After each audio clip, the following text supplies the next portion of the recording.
이부에 배우신 여러분들에게 하나님의 은혜길을 축복합니다. 사회적 거리두기가 2.5단계에서 2단계로 내려가면서 교회 예배에 조정이 조금 있게 됐습니다. 비대면 예배가 원칙 하에 교회 예배실 좌석수에 따라서 50명 미만, 20명 미만 이렇게 드리도록 되었습니다. 그래서 저희는 50명으로 예배를 드리고 또 다른 예배실에서도 20명씩 또 모여서 예배를 드릴 수가 있습니다. 그래서 여러분들 하나님이 주신 예배 귀함을 중히 여기시고 예배 우리의 마음이 잘 모아질 수 있기를 축복하고, 또 가정에서 여러 이유로 온라인 예배를 드리시는 성도들에게도 그 가정에도 하나님의 은혜가 있기를 축복합니다. 아멘. 은혜 안 받습니까? 아멘을 좀 크게 합시다. 마스크를 썼지만 할렐루야. 네. 1부 예배 때는 컸는데 2부가 좀 작은 것 같아요. 할렐루야. 여러분, 코로나 블루라는 신조어가 생겼습니다. 코로나19라는 것과 그 우울증이라는 것이 합쳐진 신조어라고 합니다. 자신의 노력에도 불구하고 혹 내가 확진을 받을 것 같다는 막연한 불안감, 그래서 혹 격리하지 않을까라는 이런 불편함, 생각들, 또 장기적으로 사회적 거리두기를 하다 보니까 이것이 지속되다 보니까 자꾸 느끼는 불안감, 우울감이 이것을 가리켜서 나타나는 현상을 코로나 블루라고 한답니다. 증상으로는 어떤 것이 있나 봤더니 어떤 것들을 계속 피하게 된답니다. 우리 사람 오면 피하죠. 또 마스크 안 쓴 사람 오면 깜짝 놀래고 놀라는 현상을 갖게 된답니다. 피하거나 사소한 거에 놀라는 일들이 자꾸 나타난대. 그리고 마스크를 쓰지 않은 사람을 보면 화가 난답니다. 이런 증상들이 사회적으로 나타나는 현상인 거죠. 그러다 보니까 코로나와 관련해서 이런 일들이 자꾸 나타나니까 결국에는 전철에서도 싸우게 되고 버스에서 싸우게 되고 뭐 식당이나 여러 가지 모임 같은 데서 불편한 일들이 생겨나는 거죠. 코로나 블루의 현상이 나타나는 것은 지금의 상황에 대한 불확실성 때문일 거라고 생각되어져요. 바이러스가 언제 끝날지 불확실하죠. 백신이 언제 나올지 명확하지도 않고, 좋아질 줄 아는데 불안하고, 그러다 보니까 취업을 준비하는 사람들, 특별히 수험생들, 불확실성으로 큰 피곤을 느끼게 됩니다. 그리고 가족들이 집안에 머무는 시간이 많다 보니까 가정폭력이 많아졌답니다. 우리가 생각할 때는 오히려 가정이 더 화목해질 거라고 생각했는데 그 반대 현상이 나타나는 거예요. 모든 사람들이 답답해하고 힘들어하고 피곤을 느끼게 돼요. 이럴 때 신앙인들은 더 답답함을 느끼죠. 잘 믿고자 해서 하나님 신앙을 이루어 오는데 이런 어려움들이 있다 보니까 참 스스로 이해하기도 힘들고, 또 세상을 향해 지금의 이런 거는 이런 거야 라고 설명하기도 힘들고, 여러분, 우리가 그들에게 찾아가서 하나님의 섭리 아래 이런 거야 라고 설명하기가 어렵잖아요. 그러다 보니까 나도 모르게 이 불확실성 앞에서 신앙의 회의가 오기도 하고 영적으로 힘들고 피곤한 것을 갖게 됩니다. 여러분 교회 오실 때 어땠습니까? 뭐 버스 타고 이렇게 뭐 다도 오시고 자가로 오시는데 교회 오실 때 마음이 어떠셨습니까? 좀 불안하셨나요? 우리가 자꾸 이런 것들을 느끼게 되죠. 또 이것을 설명해야 되는데 그렇지도 못하죠. 이럴 때 우리는 어떻게 해야 되는가? 오늘 시편 34편 이 본문은 다윗이 아주 피곤한 중에 있었던 일을 배경으로 하고 있는 고백입니다. 성경으로 말하면 사무엘상 19장에서 21장의 내용을 배경으로 하고 있어요. 다윗이 이 글을 고백할 때, 이 상황일 때는 그의 환경이 좋지 않았습니다. 그런데 다윗이 뭐라고 고백하냐면 8절에 여호와의 선하심을 맛보아 알지어다, 이렇게 이야기해요. 다윗의 고백을 보면 자신의 상황이 어떠하든지 1절의 말씀대로 여호와를 찬양하겠다라고 말하고 있어요. 여러분, 누구든지 이 고백을 할 수 있습니다. 여호와를 찬양하겠다. 누구든지 할 수 있는 고백입니다. 근데 언제 하냐가 참 중요해요. 우리가 막 좋을 때 할 수 있죠. 하나님을 찬양합니다. 근데 다윗은 상황이 극히 안 좋을 때 이렇게 고백을 합니다. 그래서 오늘 우리에게 메시지가 되어져요. 여러분, 다윗은 골리앗을 이기고 승승장구하게 하죠. 시작하죠. 근데 왕위에는 오르지 못하고 있었습니다. 지금 다윗의 형편이 그래요. 다윗은 승승장구하고 있었는데 이스라엘의 왕 사울로부터 도망을 다니게 되죠. 이스라엘의 왕이었던 사울은 다윗을 향해서 분노와 질투로 눈이 멀었고 마음이 강팍했어요. 이유는 하나였습니다.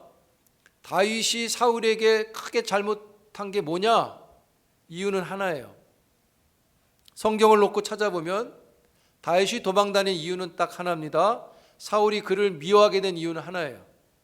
사울이 죽인 자는 천천히요, 다윗은 만만이로다라는 이것밖에 없어요. 이 소리에 사울 왕의 피가 거꾸로 돌았고 다윗을 죽이겠다는 열망이 가득해졌어요. 다른 이유 없습니다. 왕의 권력과 왕의 교만이 합쳐져서 다윗을 억압합니다. 다윗이 그런 상황에 있을 때였어요. 사람을 보내 다윗을 죽이려 했던 사울 왕은 그게 안 되니까 자기가 창을 던지기까지 하죠. 죽이려고. 창을 피한 다윗은 거기서 멈추지 못하고 아예 사울을 떠나 이스라엘을 벗어나는 도망을 가야만 합니다. 그래서 도망간 곳이 어디냐면 이스라엘을 떠나서 블레셋 가드 왕 아기스에게로 도망을 가요. 그 블레셋 땅으로 딱 가니까 블레셋 가드 왕 아기스가 그를 보게 됩니다. 그럼 환영해 주면 좋은데 이 아기스도 다윗을 향해서 뭐라 그럴까요? 불편함을 갖고 있어요. 왜냐하면 이 아기스 왕에게도 다윗은 사울은 천천히요, 다윗은 만만이라고 하는 것이 그대로 갖고 있기 때문이었어요. 그러자 다윗은 그런 위협 앞에서 살기 위해 미친 척을 합니다. 침을 질질 흘리면서 미친 척을 해요. 성경에 그렇게 나옵니다. 문고리를 잡고 침 흘리면서 미친 사람처럼 행동을 해요. 블레셋 사람들이 듣던 다윗은 만만이라고 하는 모습을 찾을 수가 없어요. 도망다니다가 미친 사람처럼 됐다고 보여지는 거죠. 그래서 이 아기스와 블레셋 사람들이 다윗을 죽이지 않고 살려놓게 되고 놓아주게 되죠.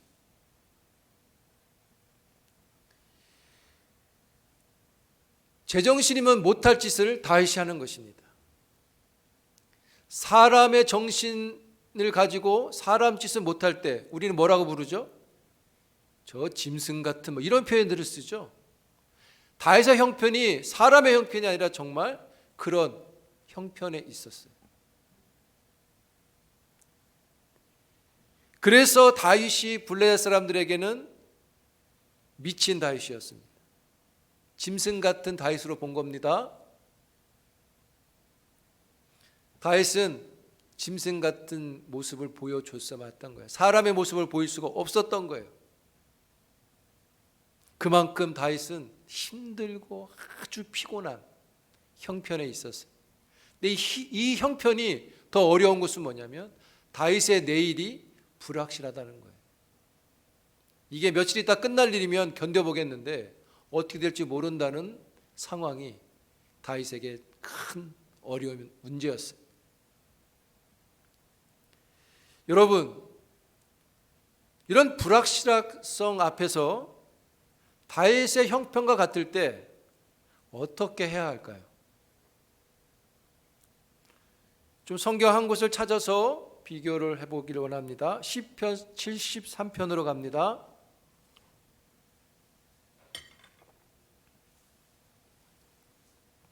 (73편) 22절입니다. 같이 읽겠습니다. 시작. 내가 이같이 음에 무지함으로 주 앞에 짐승이오나. 시인이 자신이 짐승과 같은 형편이라고 말합니다.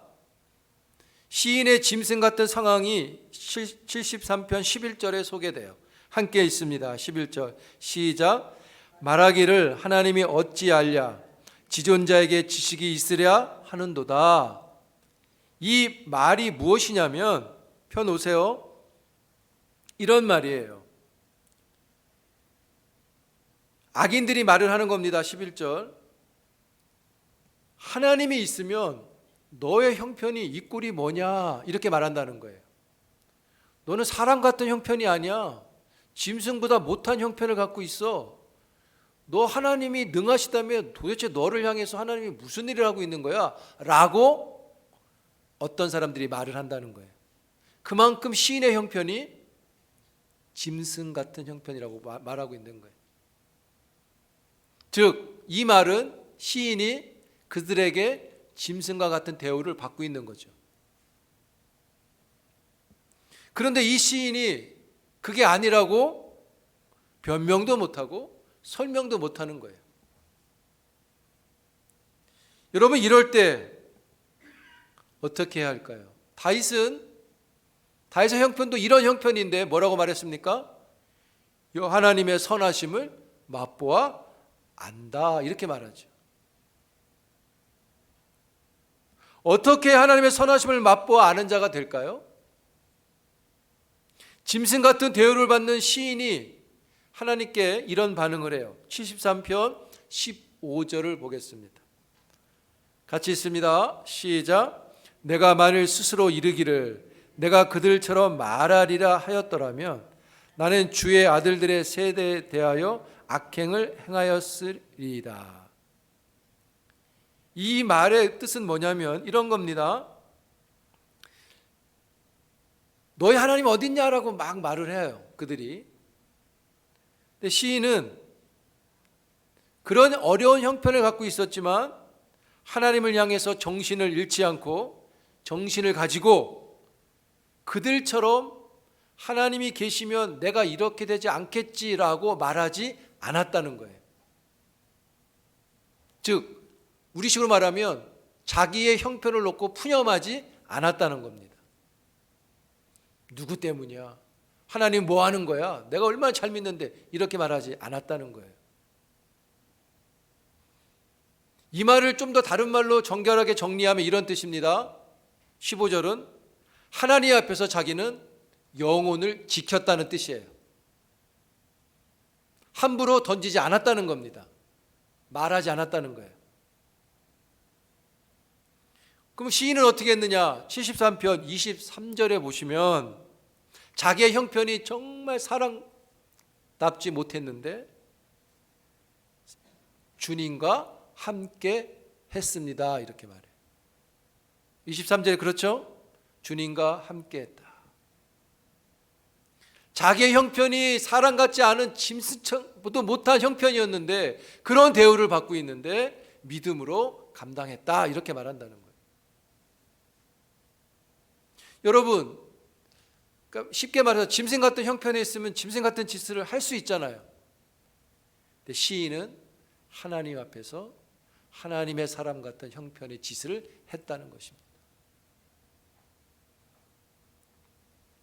여러분, 다윗이 34편의 고백의 상황이 그런데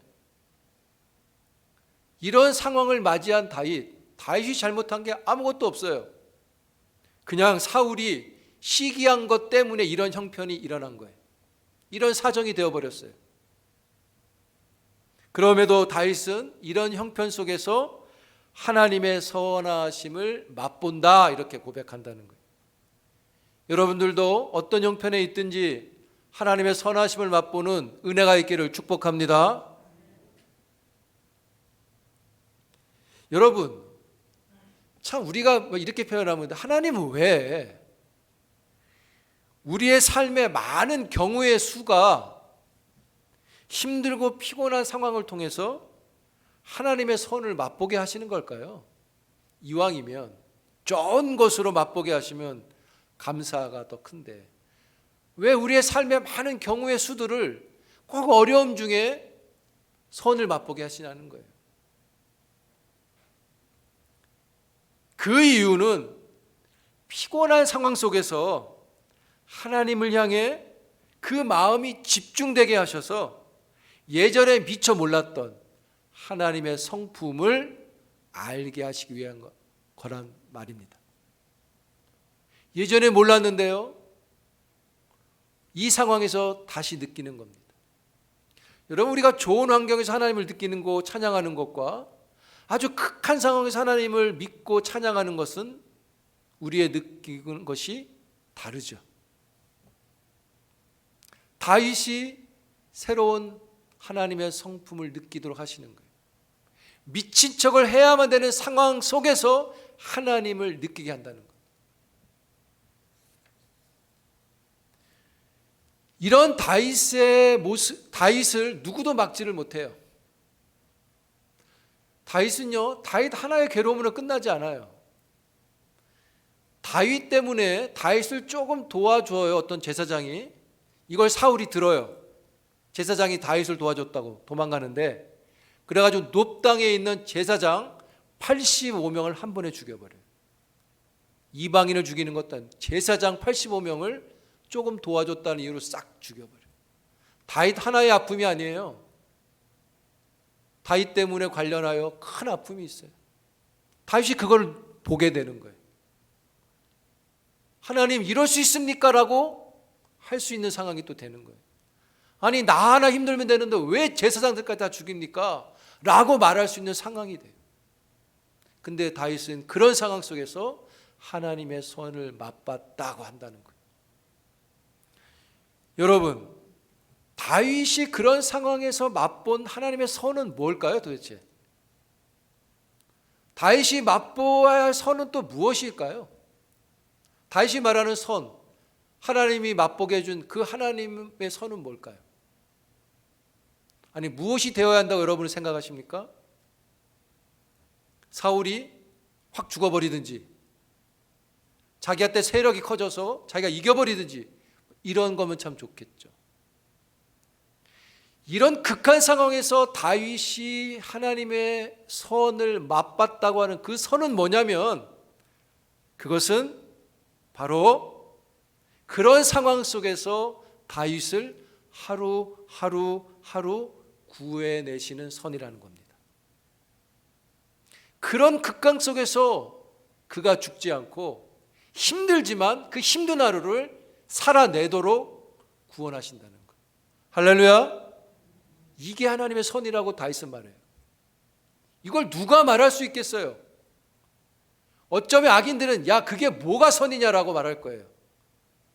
야 네가 왕으로 바뀌든지 네가 뭐가 확 상황이 바뀌는 게 선이지 그 극한 속에서 하루하루를 견디고 살아내게 하시는 게 뭐가 선이냐라고 그들은 말할 거예요. 어쩌면 그게 맞는 것 같아요. 그런데 하나님은 다윗에게 새로운 걸 경험시킨다는 거예요. 이 극한 속에서도 내가 살 수 있는 게 하나님의 은혜구나를 알게 하신다는 거죠. 그래서 하나님이 다윗에게 주신 선은 어렵지만 하루하루 지키시고 보호하시고 인도하시는 선을 주신다는 겁니다. 여러분, 다윗에게 내일은 불확실성이에요. 그런데 그 불확실한 것들 속에서 하나님은 다윗을 지키시고 살게 하신다는 거죠. 그게 하나님의 선이라고 다윗은 고백하고 있는 겁니다. 우리 모두도 이런 고백이 있기를 축복합니다. 그게 무슨 선이야? 어쩔 수 없이 있는 거지. 아니에요. 이게 다윗이 말하는 선인 하나님의 선인 거예요. 그래서 다윗은 곤고한 중에 하나님께부터 힘을 얻고요. 여러분 34편 13절에 보시면 다윗도 73편의 시인처럼 고백해요. 13절에 보시면 그렇게 이야기하죠.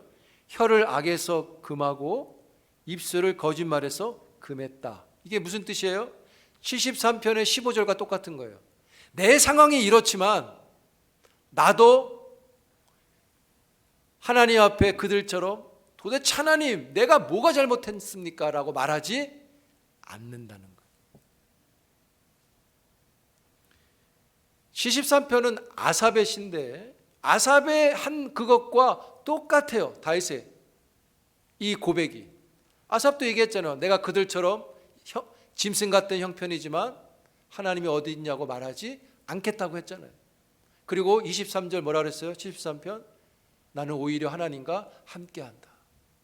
다윗도 지금 얘기하잖아요. 내 말을 그렇게 던지지 않고 나는 하나님의 선을 사모한다고 말하죠.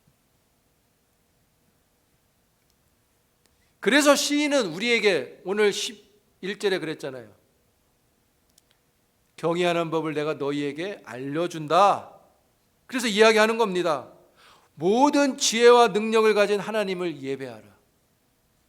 어떤 상황에 있든지 하나님을 예배하고 어떤 상황에 있든지 이 세상을 다스리시는 분은 하나님이니 하나님을 신뢰하라. 그리고 어려워도 그의 자녀가 먹을 양식을 책임지는 하나님이 계시니 찬양하라. 영혼이 피곤할 때 하나님은 너를 위해 일하고 계시고 역사하시니 그 하나님께 피해 가라고 말하는 거죠. 할렐루야. 그래서 상황이 너무 힘든데 다윗은 영혼의 힘을 가지고 여호와를 송축하겠다고 1절에 말하는 것입니다. 사랑하는 성도 여러분, 코로나 불로와 같은 현상이 우리를 힘들게 합니다. 두렵기도 하고 하나님 안에서 누려야 할 기쁨을 잠시 받는 것 같아요. 그런 우리들에게 예수님도 비슷한 말씀을 해 주십니다. 한번 찾아봅니다. 신약성경 마태복음 6장으로 갑니다.